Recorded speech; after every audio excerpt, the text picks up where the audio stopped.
Dog barking at all hours of the night. A few years ago I lived in an apartment complex that allowed small dogs.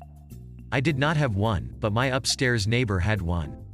Unfortunately for me, my upstairs neighbor worked the swing shift, 3 p.m., 11 p.m., and his dog loved to bark from 10 p.m. to 11:30 p.m. when his owner would finally come home. I had politely asked him a few times to do something to keep his dog quiet, but he would always shrug his shoulders and tell me that he couldn't do anything about his dog while he was out of the apartment. I found his ambivalent attitude towards the problem made me angry, so I decided to just show him how bad it could be. So, I downloaded an app to my phone called Dog Whistle, which mimics a real dog whistle. Then I waited until my neighbor got home at 11:30, and then added another hour to my wait to ensure he was asleep.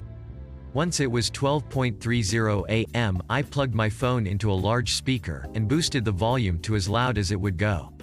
I turned on the Dog Whistle app, and blasted the hell out of that app.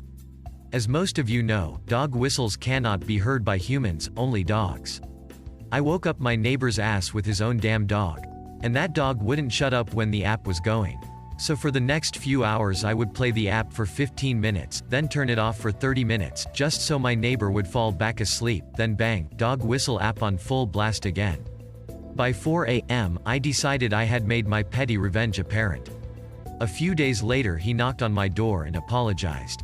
Said, he never knew how annoying his dog could be. He started to have his friends drop by to spend time with the dog so it would not bark as much. Guy tells his boss I made mistake, didn't hang up the phone. Short version, guy failed to hang up the phone, blamed us for his mistake, rang back and told boss, he got fired. Posted on a mobile and quite long. I worked on a technical support help desk for an ISP that did broadband. We used to send these rubbish modems with a single Ethernet socket designed to be connected to other networking gear. You couldn't run an office network off it, you would need more equipment and the most basic of knowledge to set everything up. We had a problem customer who kept reporting theirs had died and we sent out new ones. They were cheap and we didn't really care about sending new ones out. So the customer's IT guy calls in saying the modem isn't working correctly. It turns out he had connected modem into modem using RJ11 modem cable and thought he could run his business network off it. Trying not to laugh, I told him the hardware doesn't work like this and told him what to buy. The guy thanks me and hangs up but doesn't hang up correctly, so the call is still connected. I hear him walk away from the phone and say to his boss, they made a mistake and they are going to fix it. This annoyed me because I was proud of my work. I rang back and asked through reception to talk to his boss. I said, I just spoke your employee regarding your networking problems. He didn't hang up the phone properly, so I heard his conversation with you. I want to clarify we have made no mistake. Your employee is trying to use the hardware incorrectly and he lied to you. The guy thanked me for telling him and we ended the call. A few weeks later their new IT guy called. The old guy had been fired. Correcting the know-it-all. Not the most exciting of stories, but I'm too proud of myself not to share. I'm unfortunate enough to often have to work with different companies to help them improve on their IT security. This often means I deal with people who believe they know everything. I have a particularly fond memory of such an occasion.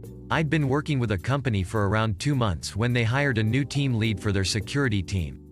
Upon first meeting her, I was given a 30-minute speech on all the huge companies she's worked for, how she's been doing security for longer than I've been alive. I'm 26, so pretty impressive since she was 30 at most, and just how she knew more than everyone in general.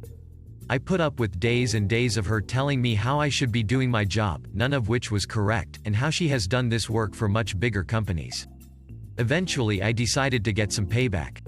We'd been instructed to join a meeting with the company's CEO and full board meeting to tell them of the security work that I'd been conducting.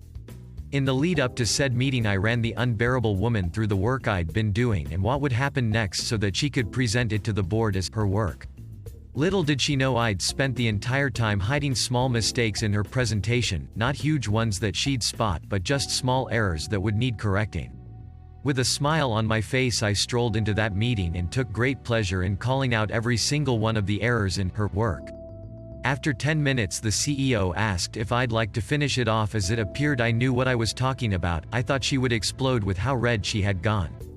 I finished off the presentation and thankfully never had to go back. I heard she was let go a month later after telling the CEO she'd managed bigger companies than his. Thanks for watching and don't forget to give a thumbs up if you enjoyed it. Have a good one.